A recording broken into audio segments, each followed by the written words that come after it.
नोएडा में इंजीनियरिंग की पढ़ाई कर रहा था। अभिनव पढ़ाई लिखाई में बहुत अच्छा था, लेकिन परिवार की फाइनेंशियल सिचुएशन कुछ खास नहीं थी।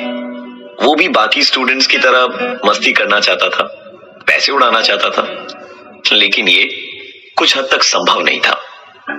अभिनव के हाथ में उसकी इंजीनियरिंग की डिग्री थी और उसने ठान लिया था कि अब तो इतने पैसे कमाऊंगा कि पैसे घर भेजने के बाद भी इतने जरूर बचे कि थोड़ी बहुत मस्ती जरूर कर सकूं। चेन्नई की एक कंस्ट्रक्शन कंपनी में उसकी नौकरी भी लग गई। पहले 10 दिन उसने कंपनी की गेस्ट हाउस में बिताए। इस बीच इधर उधर खोजबीन के बाद उसे एक 2 BHK फ्लैट रेंट पर मिल गया। ऑफिस से थका हारा अभिनव जब घर पहुंचा तो रात का खाना बनाया और उसके बाद किताबें पढ़ते पढ़ते उसे कब नींद आई पता ही नहीं चला। आधी रात गई उसकी नींद एक आवाज से टूटी। घड़ी की तरफ देखा तो करीबन 1 बजे थे उस समय। आवाज घर के मेन गेट से आ रही थी। कई सवाल उमड़ रहे थे अभिनव के मन में। कौन हो सकता है इस समय? क्योंकि इस शहर में तो वो ज्यादा लोगों को जानता भी नहीं है। जैसे जैसे वो दरवाजे की तरफ आगे बढ़ रहा था, उसे एक अजीब सा भय अंदर तक सहमा रहा था। ऐसा लग रहा था मानो कोई ठीक उसके पीछे हो, परंतु पीछे घूमने की वो हिम्मत न कर सका। बस 2 कदम के फासले पर था अभिनव उस दरवाजे से कि अचानक वो आवाज बंद हो गई। अभिनव ने फिर भी हिम्मत करके दरवाजा खोला तो वहां कोई भी मौजूद नहीं था। अभिनव ने दरवाजे को बंद किया और पलटकर वापस कमरे की तरफ जैसे ही आगे बढ़ा, एक बार फिर वो आवाज उसके कानों तक आई। दरवाजा खोलने के लिए जैसे ही उसने अपने हाथ बढ़ाए, आवाज सामने के दरवाजे से आना बंद हो चुकी थी, क्योंकि इस बार दरवाजे पर हो रही दस्तक पीछे के दरवाजे से आ रही थी। पीछे था वो कमरा जो ब्रोकर ने अभिनव को नहीं दिया था।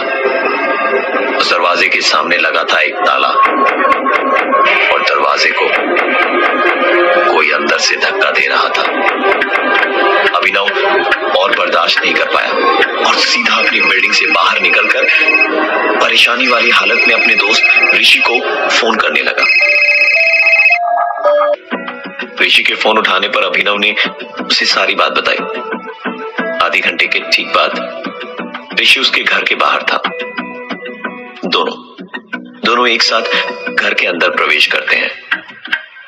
चारों तरफ सन्नाटा था, ना कोई दस्तक और ना ही कोई और आवाज। दोनों काफी देर तक एक दूसरे से बातें करते रहे और उसके बाद तकरीबन 3-3:30 बजे उनकी आंख लगी। ऋषि को नींद में कुछ समझ नहीं आ रहा था, पर वो एक अजीब सी आवाज को सुन पा रहा था। ऐसी आवाज उसने आज से पहले कभी नहीं सुनी थी। जो आवाज अब तक उसे बड़ी दूर से सुनाई दे रही थी, वो अब धीरे धीरे और भी ज्यादा जोर पकड़ते हुए उसके कानों के पास आ रही थी। ऋषि इन चीजों को और बर्दाश्त नहीं कर पा रहा था। उसने अभिनव को नींद से जगाया और उसे सुनाई दे रही आवाज के बारे में बताया। अभिनव ने कहा ये शायद उसका वहम है। अभिनव को कोई भी आवाज सुनाई नहीं दे रही थी। ऋषि के सर से पसीना तरपतर गिरे जा रहा था, क्योंकि उसे वो आवाज साफ तौर पर सुनाई दे रही थी और वो धीरे धीरे उसे पागलपन की ओर घसीट रही थी। तभी अचानक अभिनव ने कहा कि क्या तुमने किसी के दरवाजे को खटखटाने की आवाज सुनी? ऋषि ने बताया कि उसे दरवाजे को खटखटाने की कोई आवाज नहीं आ रही है, पर इस तरह की आवाज सुनाई दे रही है।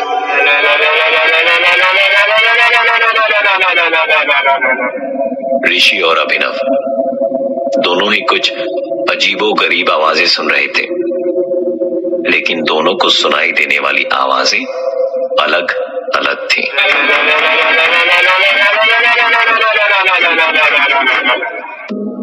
दोनों वहां से भागकर ऋषि के घर चले गए। रात बीतने के बाद सुबह अभिनव ने ब्रोकर को फोन लगाया और रात वाली बात बताई। ब्रोकर ने कहा, साहब नया शहर है, नए लोग हैं, इसलिए शायद आपको ऐसा लग रहा होगा। अरे 2-3 दिन की बात है, एक बार आप इस माहौल से एडजस्ट हो जाए, फिर देखिए सब ठीक हो जाएगा। पता नहीं क्यों पर अभिनव को ब्रोकर की बातें सही लग रही थी। उसने अपना काम खत्म करा और थका हारा ऑफिस से लौटकर अपने घर का ताला खोल ही रहा था कि तभी पीछे से आवाज आई, तो आप ही हैं अभिनव साहब, सुना आपको बड़ी दिक्कत हुई रात को। पलट कर देखा तो सीढ़ी पर 45-50 साल का एक आदमी बैठा था। बातचीत आगे बढ़ी तो पता चला कि वो इस मकान के मालिक हैं। अभिनव ने घर का दरवाजा खोला और घर आए मेहमान को अपने साथ अंदर ले गया। अभिनव ने कल रात घटी सारी घटना विस्तार से बताई तो मकान मालिक ने पूछा कि ब्रोकर ने आपको दूसरे कमरे की चाबी क्यों नहीं दी? वो ब्रोकर कुछ गड़बड़ तो नहीं कर रहा? दोनों बातें ही कर रहे थे कि अचानक एक बार फिर दरवाजे पर वैसी ही दस्तक सुनाई दी जो कल रात अभिनव ने सुनी थी। अभिनव ने मकान मालिक से कहा, आपने सुना ना, कल रात से ये आवाजें मुझे परेशान कर रही हैं। मकान मालिक हैरान होकर अभिनव की तरफ देख रहा था क्योंकि उसे कुछ भी सुनाई नहीं दिया था। खैर हिम्मत जुटाकर अभिनव वहां से उठा और कहा, मैं आपके लिए चाय बनाकर लाता हूं। चाय बनाने के लिए किचन में जाना तो बहाना था ताकि वो उस दरवाजे पर नजर रख सके जहां से वो अजीबोगरीब आवाजें आ रही थी। उसने चाय बनाने के लिए पानी उबालना शुरू किया और साथ ही ब्रोकर को फोन लगाया और कहा, यार सच बताना, इस घर में कुछ गड़बड़ तो नहीं है ना? इस घर के मालिक हमारे साथ यहाँ बैठे और पूछ रहे कि दूसरे वाले कमरे में ताला क्यों लगा रखा है। मकान मालिक का नाम सुनकर ब्रोकर की मानो हवाइयां उड़ गई। उसने दोबारा पूछा, कौन आया है आपके यहाँ? अभिनव ने बताया, मकान मालिक। तो ब्रोकर हड़बड़ाता हुआ दौड़ते हुए उनके घर पहुंचा। दरवाजा खुला तो सामने ब्रोकर के चेहरे की हवाइयां उड़ी हुई थी और शरीर पसीने से भरा था। इससे पहले कि अभिनव कुछ कहता, ब्रोकर ने पूछा, मकान मालिक कहाँ है? अभिनव ने कहा, यही मेरे साथ कमरे में बैठे चाय पी रहे। पर आप मुझे ये बताओ कि आपने ये कमरा बंद करके क्यों रखा? इसकी चाबियां कहाँ हैं? उसने कहा, चाबियां तो मैं आपको दे दूंगा, पर क्या मैं एक बार मकान मालिक से मिल सकता हूं? अभिनव उन्हें अपने साथ कमरे में ले गया। सामने टेबल पर पड़ी थी 2 कप चाय और आधी खाई हुई बिस्किट। अभिनव कमरे में इधर से उधर झांक रहा था क्योंकि जिस मकान मालिक की वो बात कर रहा था वो वहां मौजूद ही नहीं थे। और गौरतलब है कि उस घर से बाहर निकलने का सिर्फ एक ही द्वार था जहां थोड़ी देर पहले अभिनव और ब्रोकर दोनों खड़े थे।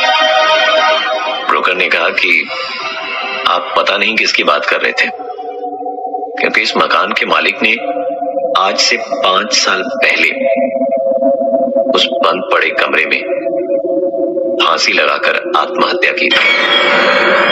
ये घर उसने बहुत शौक से खरीदा था।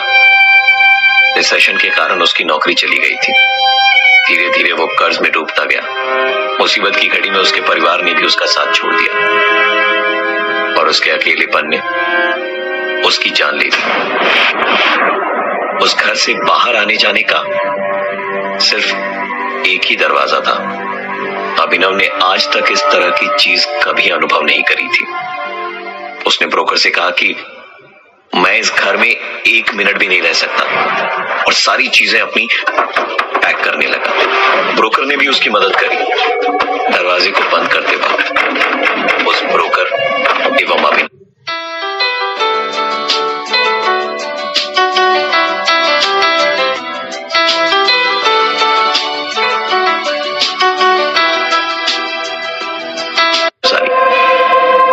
अभिनव और ऋषि बातचीत कर ही रहे थे कि तभी अचानक उन्हें एक आवाज सुनाई दी।